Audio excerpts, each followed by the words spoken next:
welcome back to my YouTube channel. Kembali lagi di Mayanti Channel.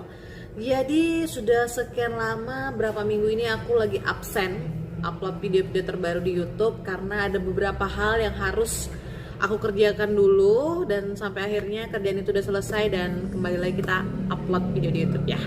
Jadi untuk para penonton Mayanti Channel bisa kembali lagi menikmati video-video terbaru dari Mayanti Channel ya.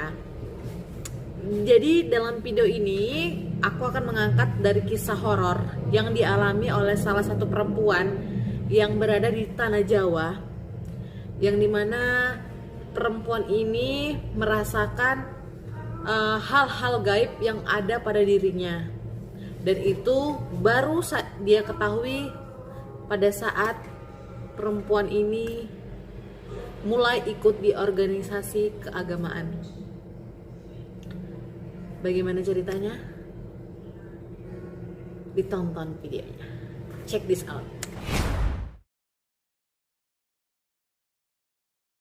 Awal mula dari cerita ini ketika si Rio ini memiliki teman yang bernama Maya. Nah, jadi Rio ini mengajak temannya si Maya ini untuk ikut ke organisasi keagamaan yang dia ikutin juga. Ya, Maya ya welcome aja dan dia setuju aja untuk ikut di organisasi itu. Nah, kebetulan si Rio ini adalah orang yang memang aktif dalam bidang organisasi, dan si Rio ini dia juga suka mengajak temennya ke hal-hal yang positif, terutama juga yang berbau agama, karena memang bisa dibilang si Rio ini anaknya fanatik di agamanya dia. Nah, setelah ikut bergabung di organisasi keagamaan itu, akhirnya Rio ini memperkenalkanlah si Maya ini kepada teman-temannya yang lain yang ada di organisasi itu. Usut punya usut, ternyata Maya ini tidak sesederhana seperti orang lainnya, karena ada sesuatu hal yang bisa dibilang sesuatu yang gaib lah dalam dirinya dia yang tidak diketahui oleh Rio dan juga teman-temannya. Kemudian si Maya ini diperkenalkan oleh Rio kepada teman-temannya yang lain yang ada di organisasi keagamaan itu. Jadi singkat cerita, Maya ini diajak untuk menghadiri suatu acara keagamaan yang ada di organisasi itu. Tidak terasa waktu sudah menunjukkan pukul jam 11 malam. Dan ada dari salah satu temannya si Maya ini menawarkan diri untuk mengantarkan pulang Maya, karena dia tahu betul bahwa Maya ini tidak membawa kendaraan. Jadi di dalam perjalanan itu mereka menggunakan transportasi mobil, yang dimana dalam mobil itu kisaran ada 5 orang yang ada di mobil itu. Dan selama perjalanan sih cukup lancar, sampai akhirnya salah satu dari teman dia yang ada di sana itu si Arif ini memutar musik, bukan musik pop, bukan jazz, dan juga bukan dangdut, tapi yang dia putar itu musik dari lantunan ayat-ayat suci Al-Quran. Teman-teman yang lain yang ada di dalam mobil itu tidak merasa keberatan dengan Arif memutar surat Yasin atau surat ayat-ayat suci itu, tapi berbeda dengan Maya. Reaksi yang berbeda ini ditampilkan mulai dari raut wajahnya yang marah, tatapannya yang tajam, sampai akhirnya Maya ini menendang tip yang ada dalam mobil itu. Karena tidak merasa puas, akhirnya Maya ini tangannya ini memukul kaca yang ada di dalam mobil itu, sehingga kaca mobil tersebut menjadi retak. Melihat hal tersebut, jadi teman-temannya yang ada di dalam mobil ini merasa kaget dan aneh. Kok Maya ini kelakuannya seperti ini ya? Kok dia berubah setelah kita putar lantunan ayat-ayat suci Al-Quran? Nah, di situ mulailah timbul kecurigaan yang dirasakan oleh teman-temannya Maya ini.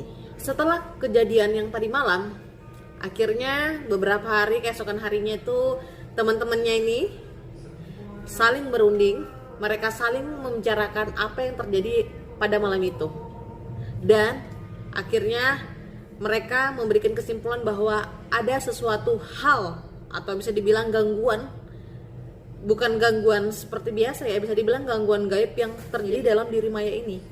Jadi mereka memutuskan untuk membantu temannya ini.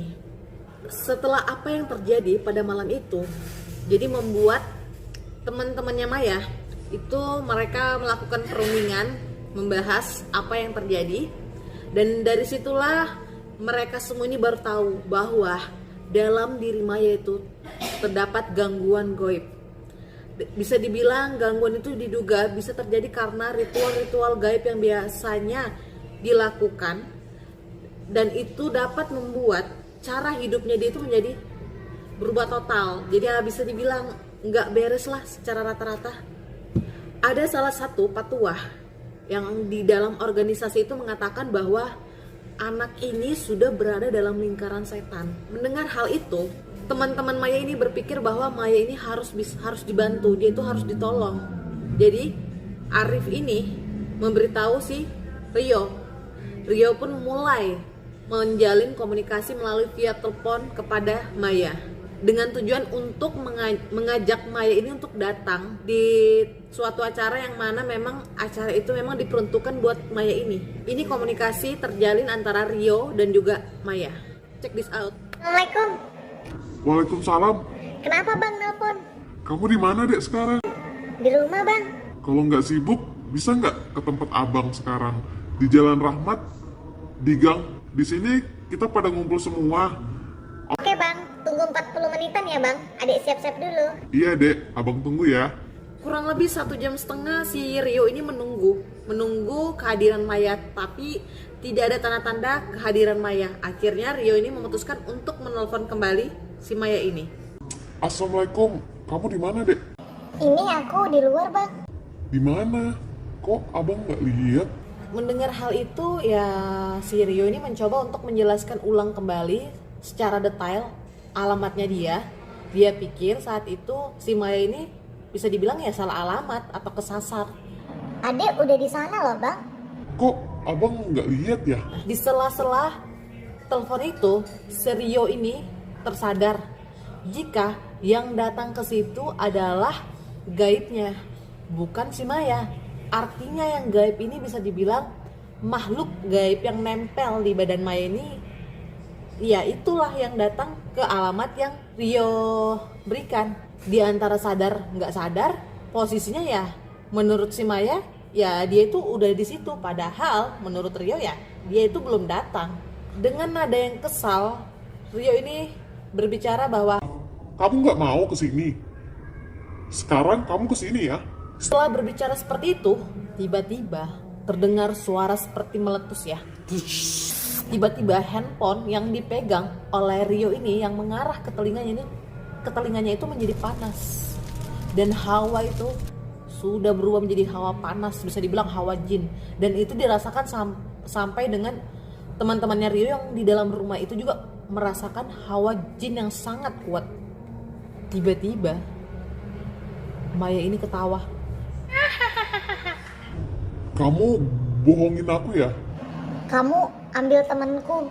Dengan nada marah, Rio ini berbicara. Awas kamu ya, aku datangin nanti. Tiba-tiba handphonenya Maya itu dimatikan. Jadi komunikasi mereka terhenti sampai di situ.